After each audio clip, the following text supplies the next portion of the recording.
Bear here, and I'm going to give you one of my simplest but biggest tricks for helping a new or young reader or some kid in your house who's just starting to learn their letters and numbers and those early sight words and stuff like that.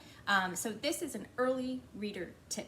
Okay, so you probably already have all this stuff in your house and you just need to pull out all of these things, these tools and games and books and things that you're using to teach your young readers, your early readers, their letters and numbers and all that stuff, and just evaluate, okay, which of these work best for teaching early readers. So many of the books and games and things that kids have out there that are teaching their ABCs and their 1, 2, 3s, they are not necessarily the best products that you could be using or the best books that you could be using, not because they're bad books or they're bad games or they're bad toys, but because they could be confusing your kids.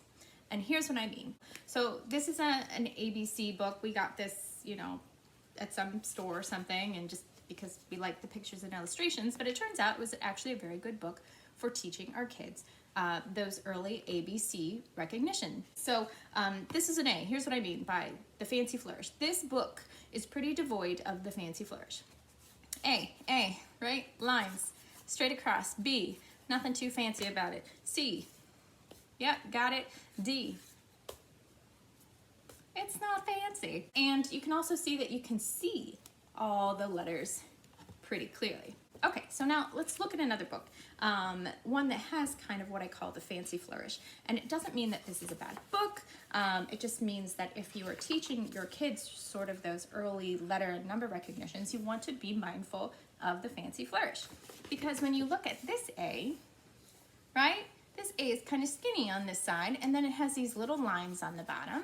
Same with the B, right? It's a pretty B, it's pretty illustrations, but the B has these little things on the end. It's a fancy B. It's a fancy B. Same thing with C. C has this kind of little hook. Okay, so now there's a hook. And D is also, has those little fancy things. This is actually a lovely book.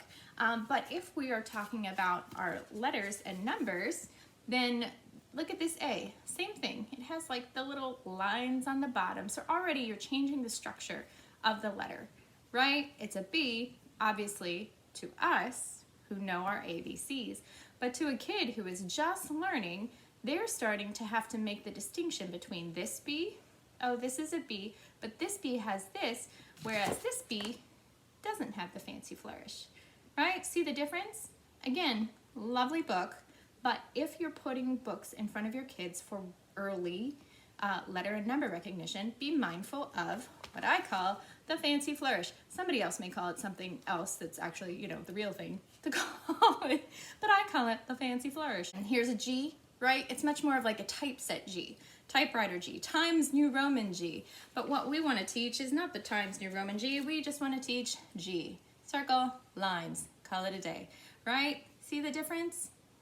Here's a tool, similar, right? This one is really devoid of the fancy flourish. Is it perfect? No, it's not. Can you find the letter that bugs me every time? Yes, the G is a little fancy, but still, right? Nice, clean lines, easy to see, not a whole lot of patterns and stuff to get distracted by. And I mentioned the patterns too, because I actually got these for my kids. These are great little magnets, which I picked up for my youngest whenever he was just starting to learn his letters and numbers. And then I was like, you know what? I really don't think these are the best for this. Now that he's older and he has a better grasp on letter recognition and such, I think this would be okay. But these letters, they have so many patterns and shapes and things that if a kid is learning, you know, this is a Q and this is a T, and yet this T has diagonals and this R has, you know, this pretty wallpaper stuff. It's just a lot. There's a lot going on in these letters, right? It doesn't mean these are bad. It just means that when you're teaching your kids their ABCs, be mindful of the fancy flourish. In this case, I would say the fancy flourish is more in the pattern, right? Stars, wallpaper, stripes, diagonal stripes, so much fancy. These are really fun, but with early readers, maybe not the best option to put in front of them. Here's an example of one that I think is great. These are like learning resources, upside down box of popsicle, popsicle puzzles, alpha pops they're called. So here it is, like kids are connecting, also great. Uppercase, lowercase, connecting, right? They fit together.